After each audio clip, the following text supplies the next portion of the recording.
ಆಸೆ ಎಂಬುದು ದುಃಖಕ್ಕೆ ಮೂಲ. ಆಸೆ ದೊಡ್ಡವರಿಗೂ ಇದೆ, ಮಕ್ಕಳಿಗೂ ಇದೆ. ಮನುಷ್ಯನ ಆಸೆಗಳು ಬೇರೆ ಬೇರೆ ಬಗೆಯೂ ಇರಬಹುದು. ಮನುಷ್ಯ ಮಾತ್ರವಲ್ಲ, ಇಡೀ ಜಗತ್ತು ಒಂದಲ್ಲ ಒಂದು ಕಾರಣಕ್ಕೆ ಶಾಂತಿಯನ್ನು ಕಳೆದುಕೊಂಡು ಪರಿತಪಿಸುತ್ತಿದೆ. ನಾವು ಕೂಡ ಕಾರಣವಲ್ಲದ ಕಾರಣಕ್ಕೆ ಮನಸ್ಸಿನ ಶಾಂತಿಯನ್ನು ಕೆಡಿಸಿಕೊಂಡು ಮಾನಸಿಕ ರೋಗಿಗಳಂತೆ ನರಳುತ್ತಿದ್ದೇವೆ. ಮನಸ್ಸಿನಲ್ಲಿ ಏನೂ ಇಲ್ಲದ ಶಾಂತಿಯುತ ಬದುಕು ಕೂಡ ಅಸಾಧ್ಯವೇ? ಅದು ಸಾಧ್ಯವಾಗಬೇಕಾದರೆ ನಮ್ಮಿಂದ ಮಾತ್ರ ಸಾಧ್ಯ. ನಾವು ನಮ್ಮ ಮನಸ್ಸನ್ನು ಶಾಂತಿಯಿಂದ ಇರಲು ಬಿಡುತ್ತಿಲ್ಲ. ಏನಾದರೊಂದು ವಿಚಾರಗಳನ್ನು ಮೈ ಮೇಲೆ ಎಳೆದುಕೊಂಡು ಅಶಾಂತಿಯ ಬದುಕನ್ನು ಸಾಗಿಸುತ್ತಿದ್ದೇವೆ. ಸುತ್ತು ಜಗತ್ತಿಗೆ ಸ್ವಾಗತ. ನಮಸ್ಕಾರಗಳು ಸ್ನೇಹಿತರೆ. ಒಬ್ಬ ಮನುಷ್ಯನಿಗೆ ಎಲ್ಲ ರೀತಿಯ ಸಿರಿ ಸಂಪತ್ತು ಇದ್ದರೂ ಕೂಡ ಆತನಿಗೆ ಶಾಂತಿ ಇಲ್ಲದೆ ಹೋದರೆ ಅದು ಖಂಡಿತ ಬದುಕಾಗಲು ಸಾಧ್ಯವಿಲ್ಲ. ನಾವೆಲ್ಲರೂ ಶಾಂತಿ ಬೇಕೆಂದು ಆಗಾಗಲೇ ಹೇಳುತ್ತಲೇ ಇರುತ್ತೇವೆ. ಹಾಗೆ ಹೇಳುತ್ತಲೇ ಕೆಲವೊಮ್ಮೆ ಶಾಂತಿಯನ್ನು ಕಳೆದುಕೊಂಡು ಒದ್ದಾಡುತ್ತೇವೆ.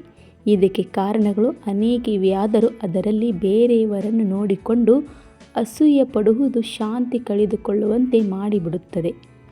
ಬಹಳಷ್ಟು ಜನ ಮನಸ್ಸು ಮತ್ತು ಮನೆ ಎರಡರಲ್ಲೂ ಶಾಂತಿ ಕಳೆದುಕೊಂಡಿರುತ್ತಾರೆ.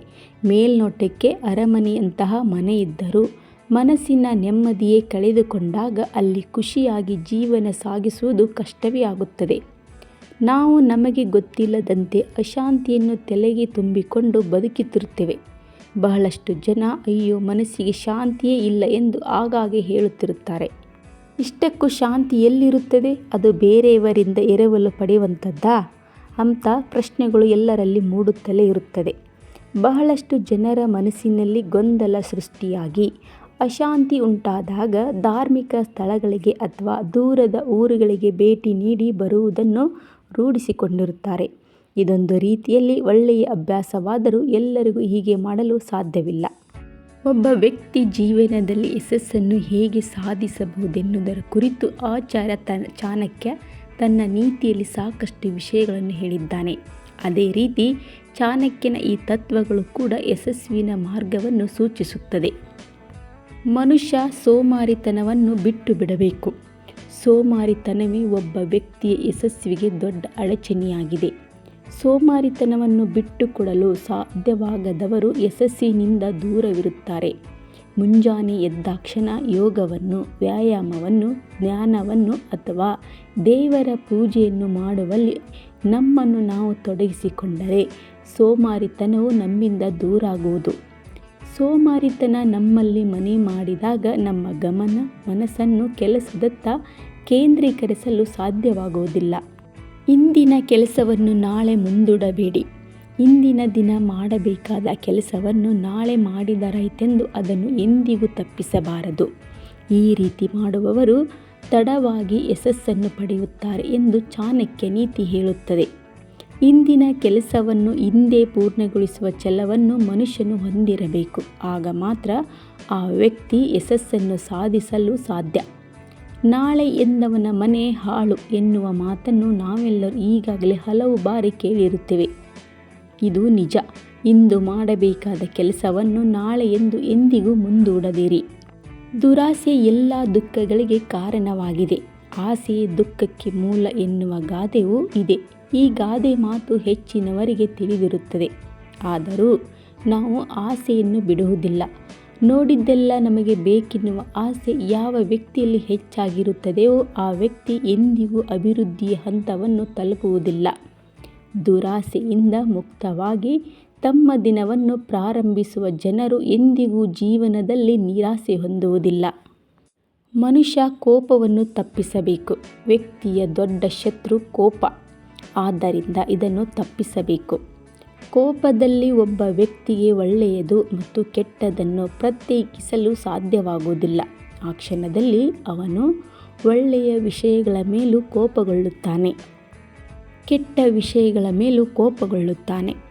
ಕೋಪದಲ್ಲಿ ಕತ್ತರಿಸಿಕೊಂಡ ಮೂಗು ಮತ್ತೊಮ್ಮೆ ಬಾರದು ಎನ್ನುವುದನ್ನು ನೆನಪಿನಲ್ಲಿಟ್ಟುಕೊಳ್ಳಬೇಕು.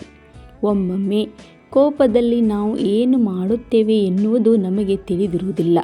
ಕೋಪದಿಂದ ಒಳಿತಿಗಿಂತ ಕೆಡುಕಾಗುವುದೇ ಹೆಚ್ಚು. ಮನುಷ್ಯ ಸುಳ್ಳು ಹೇಳಬಾರದು. ಸುಳ್ಳು ಹೇಳುವ ಅಭ್ಯಾಸವು ವ್ಯಕ್ತಿಯನ್ನು ದುರ್ಬಲಗೊಳಿಸುತ್ತದೆ. ಸುಳ್ಳು ಹೇಳುವುದರಿಂದ ದೂರವಿರಬೇಕು. ಸುಳ್ಳು ನುಡಿಯುವ ವ್ಯಕ್ತಿಯು ನಂಬಿಕೆಗೆ ಅರ್ಹನಾಗಿರುವುದಿಲ್ಲ. ಒಬ್ಬ ವ್ಯಕ್ತಿ ನಮ್ಮ ಬಳಿ ಸುಳ್ಳು ಹೇಳುತ್ತಿದ್ದಾನೆಂದು ಒಮ್ಮೆ ತಿಳಿದರೆ ಎಂದಿಗೂ ಆ ವ್ಯಕ್ತಿಯ ಸ್ನೇಹವನ್ನು ಯಾರೂ ಕೂಡ ಮಾಡುವುದಿಲ್ಲ. ಸುಳ್ಳು ಹೇಳುತ್ತಿದ್ದ ವ್ಯಕ್ತಿಯೋರ್ವ ಅಪ್ಪಿತಪ್ಪಿ ಸತ್ಯ ನುಡಿದರೂ ಆತನ ಮಾತುಗಳನ್ನು ಯಾರೂ ಕೂಡ ಕೇಳಲು ಮುಂದಾಗುವುದಿಲ್ಲ. ಮನುಷ್ಯ ಸಮಯವನ್ನು ಗೌರವಿಸಬೇಕು. ಸಮಯದ ಮೌಲ್ಯವನ್ನು ತಿಳಿದಿರುವ ಜನರು ಸಹ ಸಮಯವನ್ನು ಮೆಚ್ಚುತ್ತಾರೆ. ಆದರೆ ಸಮಯದ ಮಹತ್ವವನ್ನು ಗುರುತಿಸದವರು ಯಾವಾಗಲೂ ತೊಂದರೆಯಲ್ಲೇ ಇರುತ್ತಾರೆ. ಸಮಯಕ್ಕೆ ಸರಿಯಾಗಿ ಯಾವ ಕೆಲಸವನ್ನು ಮಾಡಬೇಕೋ ಆ ಕೆಲಸವನ್ನು ಮಾಡಲೇಬೇಕು. ಬದಲಾಗಿ ಅದನ್ನು ಮುಂದೂಡುವುದಾಗಲು ಅಥವಾ ಸಮಯಕ್ಕಿಂತ ಮೊದಲೇ ಮಾಡಲು ಮುಂದಾಗಬಾರದು. ಮನುಷ್ಯ ಹಣವನ್ನು ಉಳಿಸಬೇಕು. ಹಣವನ್ನು ಬಹಳ ಚಿಂತನಶೀಲವಾಗಿ ಬಳಸಬೇಕು. ವ್ಯರ್ಥ ಕೆಲಸಗಳಲ್ಲಿ ಹಣವನ್ನು ಖರ್ಚು ಮಾಡಬಾರದು. ಇದನ್ನು ಮಾಡುವುದರಿಂದ ಲಕ್ಷ್ಮೀ ದೇವಿಯು ನಮ್ಮ ಮೇಲೆ ಕೋಪಗೊಳ್ಳುತ್ತಾಳೆ. ನಮ್ಮ ಬಳಿ ಎಷ್ಟೇ ಹಣವಿದ್ದರೂ ಕೂಡ ದುಂದುವೆಚ್ಚ ಮಾಡಬಾರದು. ಕೈಯಲ್ಲಿ ಹಣವಿದೆ ಎಂದು ಅತಿಯಾದ ವೆಚ್ಚ ಮಾಡಲು ಹೊರಟರೆ ಮುಂದೊಂದು ದಿನ ಏನೂ ಇಲ್ಲದೆ ಬೀದಿಗೆ ಬೀಳುವ ಸಾಧ್ಯತೆಯು ಹೆಚ್ಚಾಗಿರುತ್ತದೆ. ಇದಕ್ಕೊಂದು ದೃಷ್ಟಾಂತ ಕಥೆಯನ್ನು ಆಧ್ಯಾತ್ಮಿಕ ಚಿಂತಕರು ಹೇಳುತ್ತಾರೆ. ಅಜ್ಜಿಯೊಬ್ಬಳು ಮನೆ ಮುಂದಿನ ಅಂಗಳದಲ್ಲಿ ಏನನ್ನು ಹುಡುಕುತ್ತಿದ್ದಳು. ಅಲ್ಲಿಗೆ ಬಂದ ಸಾಧು ಒಬ್ಬರು ಅಜ್ಜಿಯನ್ನು ಕುರಿತು ಏನು ಹುಡುಕುತ್ತಿದ್ದೀಯ ಎಂದು ಕೇಳಿದರು. ಅದಕ್ಕೆ ಅಜ್ಜಿ ಸೂಜಿಯನ್ನು ಹುಡುಕುತ್ತಿದ್ದೇನೆ ಎಂದಳು. ಸಾಧು ಮತ್ತೆ ಕೇಳಿದರು, ಇಲ್ಲೇ ಸೂಜಿಯನ್ನು ಕಳೆದುಕೊಂಡಿದ್ದ ಅಂದ. ಅದಕ್ಕೆ ಅಜ್ಜಿ ಇಲ್ಲ, ಮನೆ ಒಳಗೆ ಬಿದ್ದು ಹೋಯಿತು ಎಂದಳು. ಆಗ ಸಾಧು ನಗುತ್ತಾ, ಬಿದ್ದಲ್ಲೇ ಹುಡುಕುವುದು ಬಿಟ್ಟು ಇಲ್ಲೇಕೆ ಹುಡುಕುತ್ತಿದ್ದೆ ಎಂದು ಅಜ್ಜಿಯನ್ನು ಪ್ರಶ್ನಿಸಿದರು. ಅದಕ್ಕೆ ಅಜ್ಜಿ ಅಲ್ಲಿ ಕತ್ತಲೆ ಇದೆ, ಅದಕ್ಕೆ ಬೆಳಕಿನಲ್ಲಿ ಹುಡುಕುತ್ತೇನೆ ಎಂದಳು. ಅಜ್ಜಿ ಮಾತನ್ನು ಕೇಳಿದ ಸಾಧು ನಗುತ್ತಾ, ಅಯ್ಯೋ ಅಜ್ಜಿ, ಅಲ್ಲಿ ಕತ್ತಲೆ ಇರಬಹುದು, ಆದರೆ ಸೂಜಿ ಬಿದ್ದಿರುವುದು ಅಲ್ಲಿಯೇ. ಹಾಗಾಗಿ ಅಲ್ಲೇ ಹುಡುಕಬೇಕು. ಸೂಜಿಯ ಸುತ್ತ ಆವರಿಸಿರುವ ಕತ್ತಲೆ ಅದನ್ನು ಕಾಣದಂತೆ ಮಾಡಿದೆ. ಈಗ ನೋಡು ಎನ್ನುತ್ತಾ ತಮ್ಮ ಬಳಿ ಇದ್ದ ಬೆಂಕಿ ಪೊಟ್ಟಣದಿಂದ ಕಡ್ಡಿಯನ್ನು ತೆಗೆದು ಗೀರಿ ಬೆಂಕಿಯನ್ನು ಹೊತ್ತಿಸಿದರು. ಆ ಬೆಳಕಿನಲ್ಲಿ ಸೂಜಿ ಕಂಡಿತು. ಮನುಷ್ಯ ಕೂಡ ಅಷ್ಟೇ, ತಮ್ಮಲ್ಲಿ ಇರುವ ಶಾಂತಿಯನ್ನು ಕಳೆದುಕೊಂಡು ಮತ್ತೆಲ್ಲೋ ಶಾಂತಿಯಿಂದಿರಬಹುದೆಂದು ಹುಡುಕುತ್ತಿರುತ್ತಾರೆ. ಮೊದಲಿಗೆ ಯಾವುದು ಶಾಂತಿ ಕಳೆದುಕೊಳ್ಳಲು ಕಾರಣವೇನು ಎಂಬುದನ್ನು ಪತ್ತೆ ಮಾಡಬೇಕು. ಅಷ್ಟೇ ಅಲ್ಲದೆ ಅಶಾಂತಿ ಮೂಡಿಸುವ ವಿಚಾರದಿಂದ ದೂರ ಬರಲು ಮುಂದಾಗಬೇಕು.